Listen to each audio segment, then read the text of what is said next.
बैठे हुए और जितने भी लोग हैं नहीं, जितने भी लोग सुन रहे हैं, उनसे बस एक ही गुजारिश करता हूँ कि 8 दिन आप 8 जान तोड़ मेहनत लगाना पड़ेगा, क्योंकि 8 दिन बहुत इंपॉर्टेंट दिन है। आखिरी के जो दिन होते हैं वो बहुत बहुत इंपॉर्टेंट होते हैं। 8 दिन में आपको पता चल जाता है किधर रिजल्ट आ रहा है। तो मैं आप लोगों से, जितने भी लोग हैं, उनसे गुजारिश करूंगा कि आप लोग बूथ लेवल पे अच्छा काम करें। देखिए, जो भी कॉन्स्टिट्यूंसी में बूथ की पकड़ होगी, वहाँ पे हमारे 100% जीत होगी। तो मैं आप सबसे यही गुजारिश करूंगा, फिर से कहूंगा कि आप लोग जितने भी आगे बढ़े और काम करें। और कांग्रेस पार्टी जब भी जो भी मैनिफेस्टो देती है उसके ऊपर पूरा लागू करती है। और इससे पहले नहीं, अभी ये मैनिफेस्टो ने, इससे जितने भी मैनिफेस्टो आप पूरे दिए गए, क्योंकि 55 साल आज कांग्रेस पार्टी ने हुकूमत की, जो भी मैनिफेस्टो है, आज जो भी डेवलपमेंट हुआ है आप देखेंगे तो वो कांग्रेस पार्टी नहीं किया है और कोई पार्टी ने डेवलपमेंट नहीं किया। अगर कोई कोई बोलता है तो झूठ पे झूठ, जैसा तारीख पे तारीख एक डायलॉग है, देखिए, झूठ पे झूठ, झूठ पे झूठ होते जा रहे हैं यहाँ पे। तो मेरे ख्याल में आप लोग ये झूठ को बिल्कुल बाजू रखिए और अपना काम करिए, और इंशाल्लाह कांग्रेस पार्टी जीतेगी। हम सबको फायदा होगा। जो मैनिफेस्टो बिल्कुल लागू होगा। जो एमएलए इलेक्शन में जो मैनिफेस्टो आता वो भी ऑलमोस्ट 100% लागू हो चुका है। तो बट मैं सबसे गुजारिश करता हूँ कि अच्छी तरह काम करें और कांग्रेस पार्टी को जिताए और हम आगे बढ़े। बहुत बहुत शुक्रिया। గౌరవనీయులు వర్కింగ్ ప్రెసిడెంట్ అంజన్ కుమార్ యాదవ్ గారు.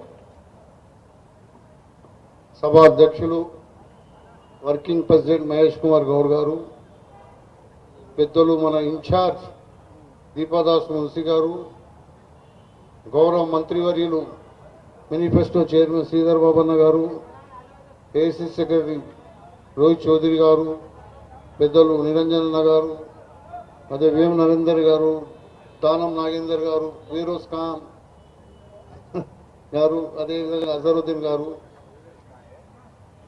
శ్యామన్న గారు, కమలాకర్ అన్న గారు, కమ్యూనిటీ సభ్యులందరికీ, చిన్నన్న గారు, విజయారెడ్డి గారు, అందరికీ పేరు పేరున క్షమించాలి. అందరికీ వేదిక పైన ప్రతి ఒక్కరికి, ప్రెసిడెంట్ రోహిన్ రెడ్డి గారు, ప్రతి ఒక్కరికి పేరు పేరున నమస్కారాలు. ఈరోజు మనం పెద్దలు గౌరవనీయులు మేనిఫెస్టో చైర్మన్ శ్రీధర్ బాబన్న గారి ఆధ్వర్యంలో కమిటీ సభ్యులందరూ కలిసి ఈ తెలంగాణ మేనిఫెస్టోను ఏర్పాటు చేయడం జరిగింది. దీంట్లో అన్ని వర్గాలకు, అందరికీ, రైతులకు రైతు న్యాయం, సమన్యాయం, కార్మిక న్యాయం, యువ న్యాయం, మహిళా న్యాయం అన్నిటి గురించి ఎట్లయితే మన సోనియా గాంధీ గారు తుక్కుగూడలో భారీ బహిరంగ సభలో ఆ రోజు మన ప్రియతమ ముఖ్యమంత్రి రేవంత్ రెడ్డి గారు, రాహుల్ గాంధీ గారి సమక్షంలో 6 గ్యారెంటీలు ఎట్లాగైతే చెప్పినట్టు 6 గ్యారెంటీలు ఆ రోజు సోనియా గాంధీ చేతులు అనౌన్స్ చేసిరు. అందులో 5 గ్యారెంటీలను ఇప్పటివరకు చేయడం జరిగింది. ఇంకొకటి, ఇది ఒకటి ఎలక్షన్ కోడ్ రావడం వల్ల ఒకటి ఆగింది, అది కూడా గ్యారెంటీ జరుగుతుంది. మన ముఖ్యమంత్రి గారు 15 ఆగస్టు లోపల రైతుల రుణమాఫీ చేస్తామని కూడా దైవ సాక్షిగా చెప్తానని చెప్పడం జరిగింది. ఏదేమైనా కానీ ఈ బీజేపీ ఆర్ఎస్ఎస్ ప్రభుత్వానికి మనం గట్టిగా జవాబిచ్చే సమయం ఆసన్నమైంది. ఇప్పుడు మనకు సమయం లేదు.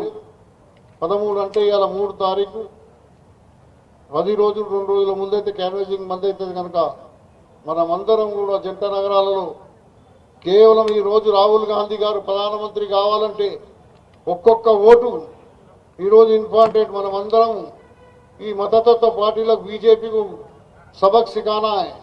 ये रोज भड़काऊ भाषण देते हुए मोदी क्या बोल रहा है, कांग्रेस की सरकार है तो पूरा हिंदुओं का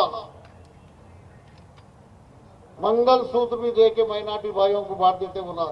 वो प्रधानमंत्री है, वो प्रधानमंत्री का गरिमा पूरा बिगाड़ के रख दिया उन्हें। इसको अपन सबक सिखाना है। देश की आजादी आके आजादी लाए वाला कांग्रेस पार्टी आजादी के लिए कुर्बान दिया। इंदिरा गांधी और राजीव गांधी ने देश के लिए, देश की अखंडता के लिए। ये लोग क्या करा, इसका घर में कोई बिल्ली कुत्ता मारा आज तक देश के लिए नहीं मरा, उसका उंगली भी नहीं कटा। ये भट्टेबाजी बातें करते, हवा को भड़काऊ भाषण जाके राम के नाम के, मदद के नाम के। राम इसका इनका घर को लिख के दिया, राम इनका भगवान है, अपना सबका भगवान है राम। ऐसा पट्टा लिख के दिया सरकार, राम इनके है। राम मंदिर में रहता, दिल में रखो तो भक्ति। ये लोग कितना भी करो क्या भी करो, अपना मैनिफेस्टो जो लिखा है उसमें अपन जो बोलते वही करते, जो नहीं करते नहीं बोलते। आज तक मैंने क्या करा बोलो, 2 करोड़ नौकरियां देता हूं बोला, दिया? मोदी दिया नहीं? तो क्या करा बोले तो जय जय श्री राम, वंदे मातरम, वंदे मात, जय जय माता भारत माता। ये इलेक्शन में वोट मांगने का तरीका। मैं ये करूं वो करूं ये कर बोला, पूरा प्राइवेट करके अदानी अंबानी को देके जो हमारा मैनिफेस्टो भाई साहब श्रीधर बाबन्ना जो मैनिफेस्टो कमेटी करे वो जो अमल जरूर होएगा। ये घर घर को ये जाना जरूरी है। मैं जो ये इस समय दिए इन लोगों को, अब अध्यक्ष जी को मैं धन्यवाद करते हुए मैं ఇప్పుడు